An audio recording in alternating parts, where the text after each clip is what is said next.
Over and over again, how many times have you heard that Jeremy Corbyn didn't apologise for anti-Semitism? Well, if you're familiar with me and Turn Left, I've called this out time and time again. That won't stop the mainstream media for outright lying to its viewers. This is another one from BBC Newsnight presenter Mark Urban interviewing Barry Gardiner. Is it not the case that if he had continued as a Labour Party candidate, Jeremy Corbyn would have been pursued by people throughout the campaign on this anti-Semitism issue? He would have refused to apologise, as he has all the way up to now, and that would have been a distraction from the Labour victory you would wish to see. Well, But despite a very healthy wage from the BBC, they can't do basic fact-checking. Here is Jeremy Corbyn apologising multiple times. Jeremy Corbyn has apologised for anti-Semitic incidents involving Labour Party members and said he was dealing with the issue. Jeremy Corbyn has apologised again for incidents of anti-Semitism in Labour. The party leader said sorry twice in 2018, but was criticised for refusing to do so 4 times in a recent interview with the BBC's Andrew Neil. He's probably refused in that instance because he's done it literally over and over again. Now, if you're still not satisfied, here's another.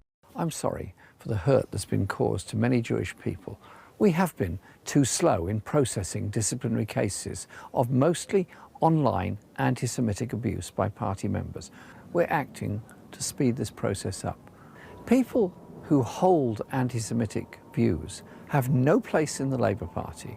Well, 2 days ago, the BBC has finally admitted to lying about Jeremy Corbyn. In an item about Labour's National Executive Committee voting to stop former leader Jeremy Corbyn running as a candidate in the next general election, we referenced the row over anti-Semitism in the party and Mr Corbyn's refusal to offer up any kind of apology for that. We also questioned whether he would refuse to apologise, as he has all the way up to now, if anti-Semitism came up in an election campaign. To be clear, Mr Corbyn apologised for anti-Semitism in Labour on a number of occasions as party leader, including ahead of a meeting with Jewish community leaders in April 2018. In 2020, after the Equality and Human Rights Commission investigated anti-Semitism in the party and found unlawful harassment and discrimination, Labour suspended Mr Corbyn after he said he did not accept all the EHRC findings and said the scale of anti-Semitism had been dramatically overstated. Now, for those that are unfamiliar, Jeremy Corbyn was recently blocked to stand as a candidate for Labour in Islington North. But the NEC motion, right, it doesn't mention anti-Semitism once. The official reason as to why he was blocked was because he lost a general election. Yet throughout the media, the justification for this is apparently down to anti-Semitism, with no critical analysis of the actual reasons. And note, there's no actual apology. But what is really bad about all of this is the same tactics that right-wing papers use. So the BBC will lie on national television in front of millions of viewers, yet will correct the record in a written statement, but that obviously doesn't have the same amount of reach than it does on TV. Now, the amount of tabloid papers will put on a huge front page section spewing out blatant lies, only for them to eventually apologise in the most obscure ways. Like, I don't know, it's usually a small little paragraph on like page 4, but they're clearly trying to hide it. This is what the BBC has done. The objective isn't always to try and lie and get away with it, but rather push misinformation over and over again. And when their hands are tied, a measly correction like this, and that is it. This is our broken media. It doesn't matter if you say sorry, as long as the narrative is out there. What good is the BBC? They claim that they follow the story. I mean, yeah, quite right. The problem, though, is that they will follow the story regardless of whether it's correct. Most of the BBC shows these days are just newspaper reviews, but there's no real rebuttal from them. Rather, they amplify and regurgitate their lies. Now, this is often a defence from the BBC to remove any accountability from themselves. Or we're just following the story, we're just, we're talking about what everyone else is talking about. As if the BBC is some kind of innocent watcher from behind a glass offering balance. That's not what the role of it should be. Sure, they should follow the story, but then back it up or criticise it based on reality. There's also this notion of balanced reporting. Oh, we've got to show the other arguments.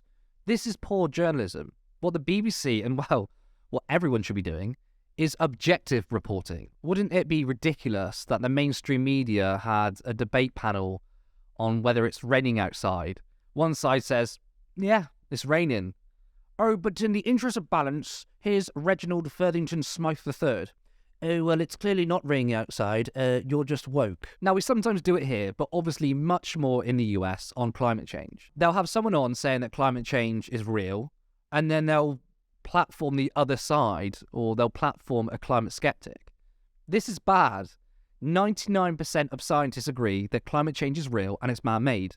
It's an objective fact. Yet when the mainstream media engage in these false debates, they actively push misinformation by giving credence to the other side. Now, the examples I used are obviously clearer, but the point is the same. It's objectively true that Corbyn apologised multiple times, as you've just seen, as I've literally just shown you, yet people continue to lie.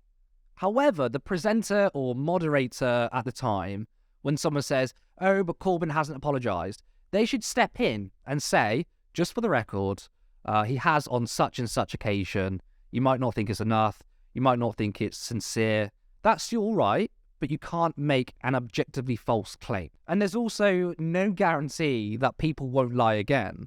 But the BBC has a duty to call this out. Every single time someone says this, whether it's Newsnight, whether it's Politics Live, they have to do it then and there every single time. But that's not good for the narrative that Corbyn is a bad man, and the reason Keir Starmer has had to take this action is because of anti-Semitism, and nothing to do with the fact that Starmer is simply purging the left.